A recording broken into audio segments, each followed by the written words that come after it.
Hello guys and welcome back to Alex Hub YouTube channel. Another day, another tutorial from Alex Hub Engineering Department.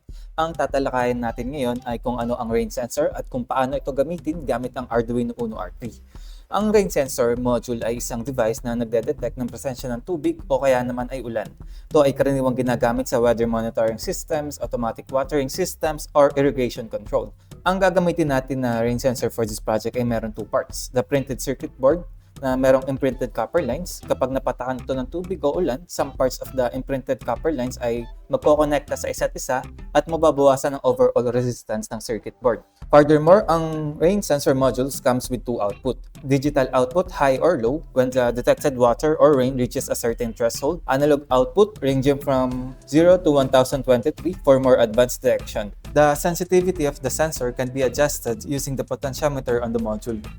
Para naman sa wiring connection ng Arduino Uno R3 at rain sensor, mula sa rain sensor to Arduino Uno R3, i-connect ang VCC sa 5V pin, i-connect ang ground sa ground pin, i-connect ang digital output sa digital pin 9, at ang huli ay i-connect ang analog output sa analog pin 0.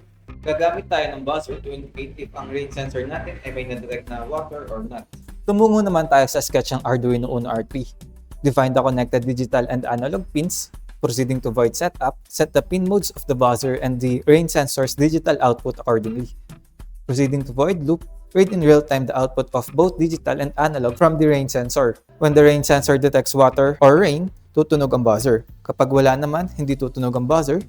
To learn more on how to write code in Arduino, watch our tutorial on Arduino programming.